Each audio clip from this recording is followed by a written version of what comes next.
સર્વેભ્યઃ જય Shri Krishna. Shri Saraswati group of education વતી online video લેક્ચરની અંદર હું જગદીશ દવે ફરીથી એક વખત આપ સર્વે વિદ્યાર્થી મિત્રોનું હાર્દિક સ્વાગત કરું છું. કેમ છો વિદ્યાર્થી મિત્રો? બધા મજામાં? મજામાં જશો ને મિત્રો? તો જોઈએ આપણે આ પાઠની શરૂઆત કરતા પહેલા એક સરસ મજાની સૂક્તિ કે ભાઈ કોઈ પણ એક શુભાશીત કે મેં ઘણી વખત કીધી છે વારંવાર, અને હું વારંવાર કહેતો રહું છું, અને ખાસ હજી એકવાર કહું કે ઉદ્યમેન હિ સિદ્ધયન્તિ કાર્યાણિ ચ મનોરથે. જો મિત્રો આપણે ખાસ મહેનત કરશું ને તો જ આગળ વધશું. ફક્ત ને ફક્ત પુરુષાર્થના બળે બેસી શકશું નહીં, ભાગ્ય ભરોસે બેસશું નહીં. ભાગ્યમાં જે હોય તે થવાનું છે એવું માની લઈએ આપણે, પણ એ તો થવાનું જ છે. પરંતુ જો મહેનત નહીં કરી હોય કે ભાઈ આપણે 9માની એક્ઝામ જ નથી દેવી અને પાસ થઈ જશું તો ચાલે? તો કે ના ચાલે. બરાબર છે? એના માટે એક્ઝામ તો દેવી જ પડે, મહેનત તો કરવી જ પડે. અને એક્ઝામ આપ્યા પછી એમાં કોઈ લખશું નહીં અને પાસ થઈ જશું તો એ શક્ય નથી. ભાગ્ય ઉપર એક્ઝામ લખી નાખું પછી ભાગ્યમાં છે પાસ થાય ને કઈ તો હાલે? તો કે ન ચાલે. એના માટે પેપર લખવું પણ પડે, અને પેપર લખીએ તો શું કરવું પડે? તો રીડ કરવું પડે, વાંચવું પડે. વાંચ્યા વગર પણ તો પેપરમાં લખવું શું આવડે નહીં, એટલે મહેનત તો કરવી જ પડે. તો માણસે ભાગ્યના ભરોસે બેસવું જોઈએ નહીં અને મહેનત કરવી જોઈએ. બીજું કે ભાઈ આ પાઠ છે એના સંબંધમાં થોડીક વાત કરીએ, આપણે ચેપ્ટરના સંબંધમાં. તો કે મિત્રો કોઈને કોઈ વ્યક્તિ આપણે ભણી ગયા છીએ, આગળના શ્લોકોમાં સુભાષિતોમાં ભણી ગયા છીએ કે ભાઈ કોઈને કોઈ વ્યક્તિ પાસેથી જે તમને સજીવ વ્યક્તિ દેખાય કે નિર્જીવ દેખાય, આ પૃથ્વીમાં તમારી નજરમાં જે કઈ સજીવ કે નિર્જીવ છે એની પાસે કંઈક ને કંઈક ભગવાને એકાદ એવા સારા ગુણો બધાને આપ્યા જ છે. શત્રુરપી ગુણાગ્રાહ્યાઃ, કે શત્રુઓ આપણો દુશ્મન હોય ને એનામાં પણ જો સારો ગુણ હોય ને તો આપણે ગ્રહણ કરવો જોઈએ. શત્રુની અંદર આપણો જે દુશ્મન છે શત્રુરપી ગુણાગ્રાહ્યા, એટલે કે જો દુશ્મનના અંદર પણ સારા ગુણો હોય ને તો એ આપણે ગ્રહણ કરવા જોઈએ. સારા ગુણ ગ્રહણ કરશું ને મિત્રો તો જ આપણે જિંદગી છે વ્યવસ્થિત સારી રીતે જીવી શકશું અને જિંદગીમાં ક્યાંય પણ પાછા નહીં પડીએ.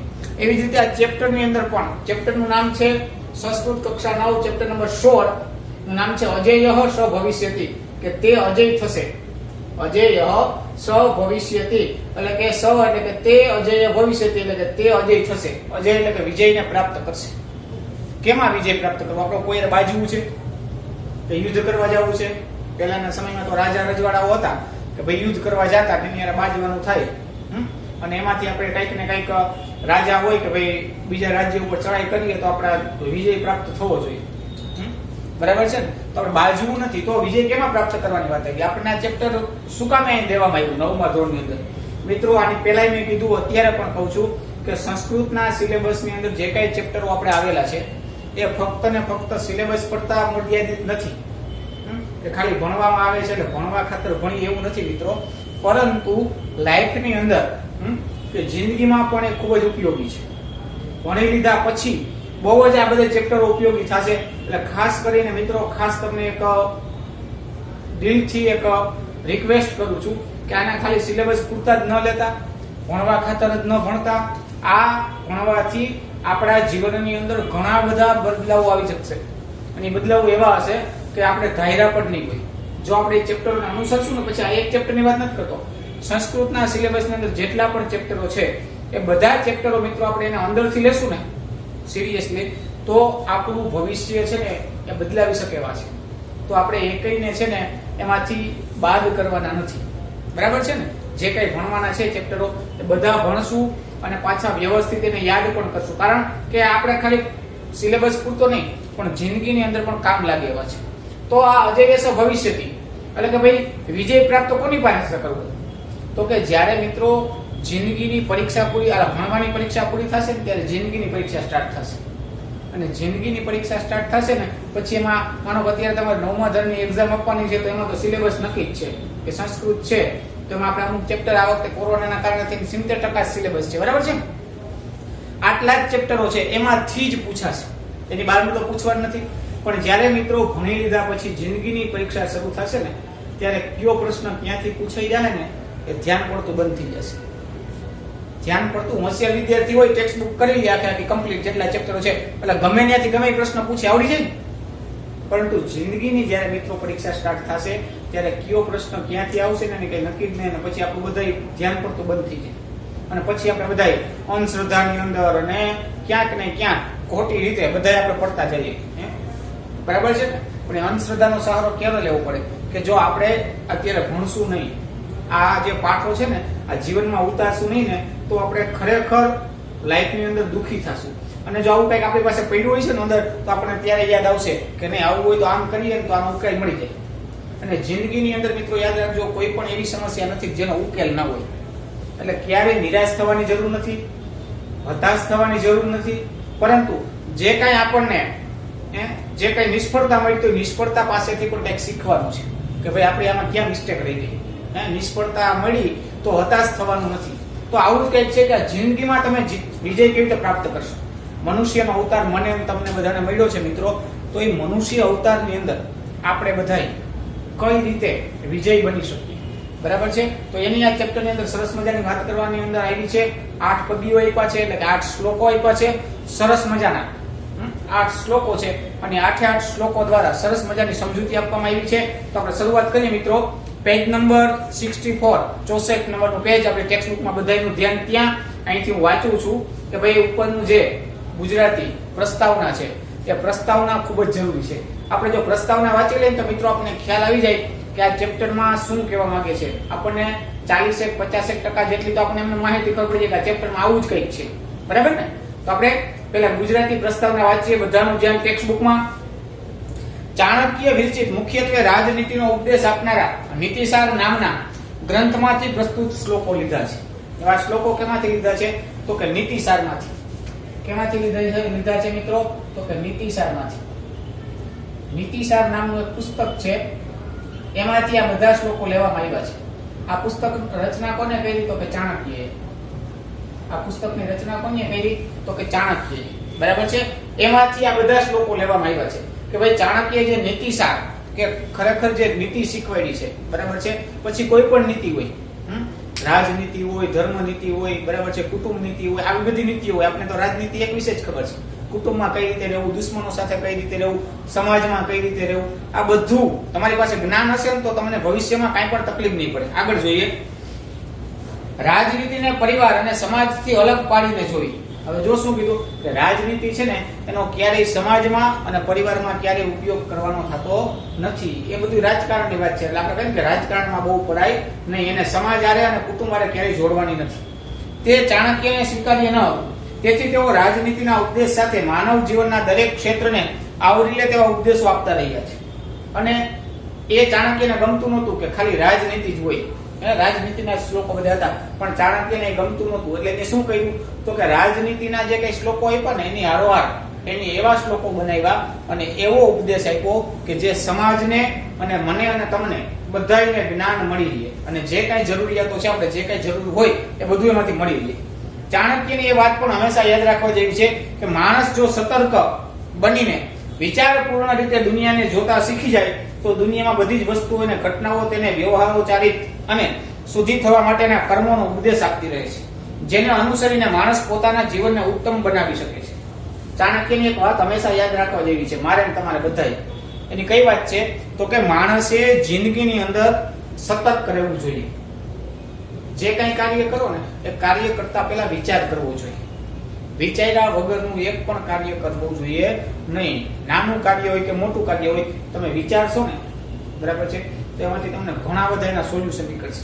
આ કાર્ય છે આમને નામ કરી શકીએ, આમને નામ કરીએ તો એનાથી વધારે સારું થાય, આવું કરીએ તો એનાથી વધારે સારું થાય. અને જો તમારામાં વિચાર શક્તિ સારી હશે ને, આવા સારા વિચારો હશે ને, આવું જ્ઞાન તમારી પાસે પડેલું હશે ને, તો તમને આગળનો રસ્તો એની મેળે દેખાશે. કેમ જ્યોતિષ પાસે આપણે જોડાવા જઈને કહી દઈએ કે આને પાણીની ઘાટ છે, આને અગ્નિની ઘાટ છે, આનાથી દૂર રાખજો, જ્યોતિષ લોકો કહી શકે ને. તો એવી જ રીતે આપણે પણ આપણી જિંદગી છે એનું ભવિષ્ય ભાખી શકીએ.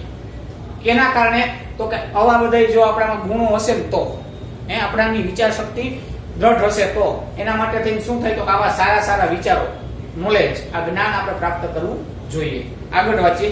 આપણી આસપાસ વિચરતા વિવિધ પ્રાણીઓને ભલે આપણે સારા અને ખરાબ શ્રેણીમાં વિભાજિત કરતા હોઈએ, પણ ચાણક્ય જેવા વિદ્વાનો તેમની પાસેથી સતત કંઈક ને કંઈક શીખતા રહે છે.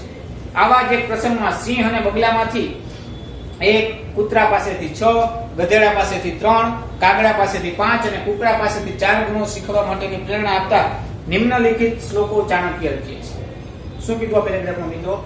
તો કે આ પેરેગ્રાફમાં એવું કહેવામાં આવ્યું કે આપણી આસપાસ જે કઈ પ્રાણીઓ રખડે છે, બરાબર છે, એ પ્રાણીઓને આપણે કોકને સારા કહીએ અને કોકને ખરાબ કહીએ. કૂતરો છે તો પાલતુ પ્રાણી છે, સિંહ છે આવો છે, પક્ષીઓ છે કાગડો સારો નહીં ને કોયલ સારી, ને આપણે આવું બધું વિચારતા હોઈએ છીએ. કાગડો ગમે કોઈને ગમે નહીં, કોયલ ગમે તો બોલતો હોય ભલે બોલ્યા રાખે. અમુક પક્ષીઓ છે આપણને બિચારા એની આપણું શું લીધું હોય કે આપણે એના પ્રત્યે ધૂણા દર્શાવીએ. કુદરતે કંઈક ને કંઈક, મેં કીધું ને કે સજીવ નહીં, ઇવન નિર્જીવ વસ્તુની અંદર પણ કંઈક ને કંઈક ગુણ પડેલો છે. જે કઈ વસ્તુ બની છે ને તો એ કામની જ છે, ઉપયોગી જ છે. કોઈ પણ વસ્તુ બિનઉપયોગી નથી, બરાબર છે. તો જે બની હોય, જો એનો ઉપયોગ કરવામાં આવ્યો હોય તો જે વસ્તુ બનાવવામાં આવી હોય, નકર ઉપયોગ વગર કોઈ માણસ કોઈ વસ્તુ બનાવવાનો જ નથી. ગાંડો થઈ ગયો એમને બધું બનાવવા માંડે.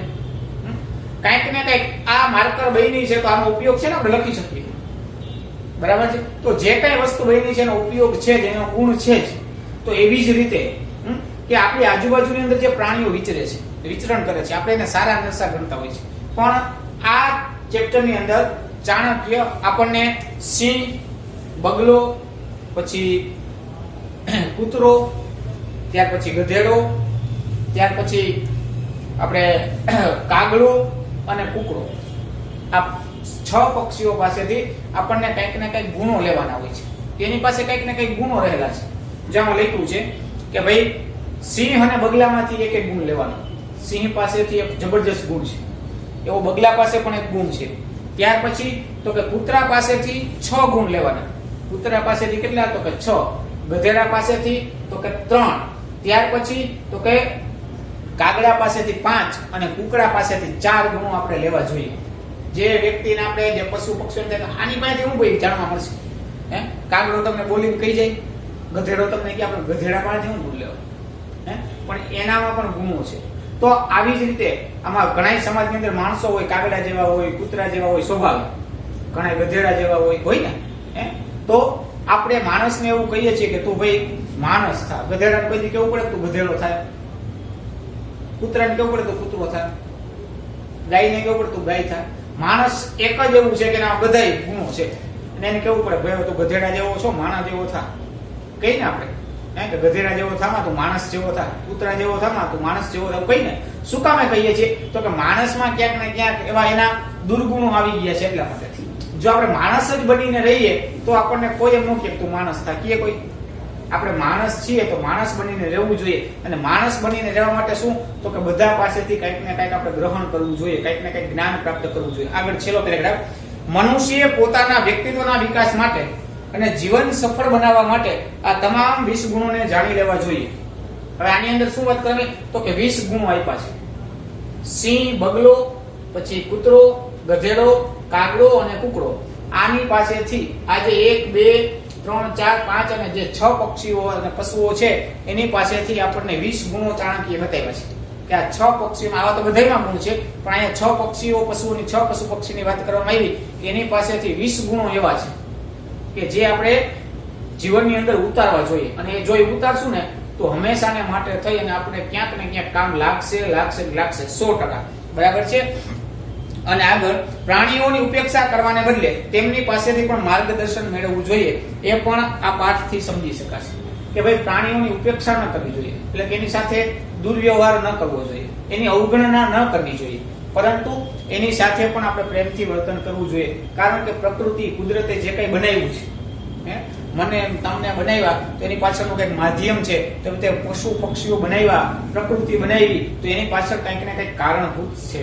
બરાબર છે. કારણ વગર કોઈ પણ વસ્તુ શક્ય છે નહીં. એટલા માટે થઈ અને પશુઓ પ્રત્યે આપણે કોઈ ખોટો ભાવ નથી દર્શાવવાનો, એની ઉત્પ્રેક્ષા નથી કરવાની, પરંતુ એની પાસે આપણે એને આદર આપવાનો છે, એની પાસેથી પણ પ્રેમ મેળવવાનો છે. જો તમે પશુ છે ને પ્રેમ આપશો ને તો એ પણ સમજી જશે, એ પણ તમને પ્રેમ આપશે.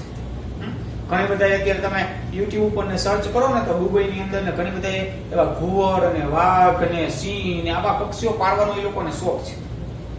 જો કે એની પાસે પૈસાઓ એટલા બધા છે એટલે પૈસાઓને ક્યાંક વેડફવા તો ખરી.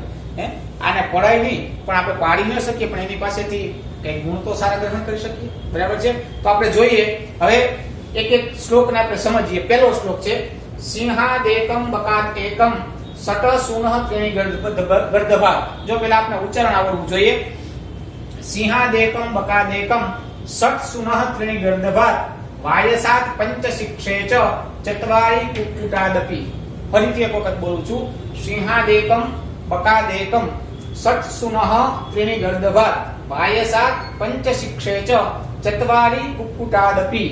એટલે શું કીધું આ શ્લોકની અંદર? પેલા જો અઘરા શબ્દ લઈ લઈએ કે બકહ એટલે કે બગલો, ગર્દભ એટલે કે ગધેડો, શુનઃ એટલે કે કૂતરો, વાયસ એટલે કે કાગડો અને કુક્કુટ એટલે કે કૂકડો. આમાં શું કીધું? તો કે આ પક્ષીઓના નામ છે 1 2 3 4 5 પશુ પક્ષીના. છેલ્લું કે સિંહ. તો સિંહ તો તમને ખબર જ છે સિંહ કોને કહેવાય. સિંહ કોને કહેવાય તો તમે બધા જાણો છો. એનો અર્થ મેં લખ્યો નથી. આજે થોડા અઘરા જેવા છે એના અર્થ મેં અહીંયા લખ્યા છે. તો જોઈએ આપણે. આ અનુષ્ટુપ છંદ છે. આ કયો છંદ છે? અનુષ્ટુપ. આ ચેપ્ટર ની અંદર 8 શ્લોકો છે અને 8 અનુષ્ટુપ ની અંદર જ રચેલા છે. તો આને ગાવો હોય તો કઈ રીતે ગાઈ શકીએ? આપણે રાગની અંદર એક વખત ગાઈ લઈએ કે સિંહાદેકમ બકાદેકમ સટ સુનઃ ત્રીણી ગર્દભા વાયસાત પંચ શિક્ષે ચ ચત્વારી કુક્કુટાદપી. બરાબર છે. અને આ રીતે આપણે રાગથી ગાઈ શકીએ. હવે આનો અર્થ શું થાય જોઈએ આપણે. સિંહાત એકમ, આની સંધિ છૂટી શું પડે? તો કે સિંહાત એકમ. જો દ છે ને એનો ત થઈ જશે. સિંહાત પ્લસ એકમ. હવે અહીંયા જે દ છે એ દ નો શું થઈ ગયો? તો કે ત થઈ ગયો. બરાબર છે. સંધિ આપણે ભણશું ત્યારે નિયમ આવશે ત્યારે હું તમને કહીશ. સિંહાત એકમ, આની સંધિ છૂટી છે પડે. સિંહાત એકમ એટલે કે સિંહાત એટલે કે સિંહ થી. બરાબર છે. એકમ એટલે કે એક. એકમ એટલે કે એક. સિંહ પાસેથી એક ગુણ આપણે શીખવો જોઈએ. જ્યાં પ્રસ્તાવનામાં કીધું ને કે સિંહ અને બગલા પાસેથી એક ગુણ લેવો જોઈએ. તો શું કીધું? સિંહાત એકમ, સિંહ પાસેથી એક ગુણ. એવી રીતે બકાદ એકમ એટલે કે બકાત એકમ. બગ એટલે કે બક એટલે કે બગલો. એની સંધિ પણ આવી રીતે છૂટી પડે. બકાત એકમ એટલે કે બગલા પાસેથી એકમ એટલે કે એક ગુણ લેવો જોઈએ. સિંહ પાસેથી એક ગુણ આપણે લેવો જોઈએ. પછી બગલા પાસેથી પણ એક ગુણ આપણે લેવો જોઈએ. સટ સુનઃ. સટ એટલે કે 6. સટ નો અર્થ થાય 6 અને સુનઃ એટલે કે કૂતરો. કૂતરા પાસેથી 6 ગુણો લેવા જોઈએ. કેટલા? કૂતરા પાસેથી 6 ગુણો આપણે લેવા જોઈએ. ત્રીણી ગર્દભા. ત્રીણી એટલે કે ગર્દભા. ગર્દભ એટલે કે ગધેડો. ગધેડાથી કેટલા? તો કે ત્રીણી. ગધેડા પાસેથી આપણે સારા 3 ગુણો ગ્રહણ કરવા જોઈએ. મારે ને તમારે બધાય. સિંહ પાસેથી 1, બગલા પાસેથી 1, કૂતરા પાસેથી 6, ગધેડા પાસેથી 3. પછી વાય 7 પંચ. શું કીધું? વાય 7 પંચ. વાયસ એટલે કે કાગડો. વાય 7.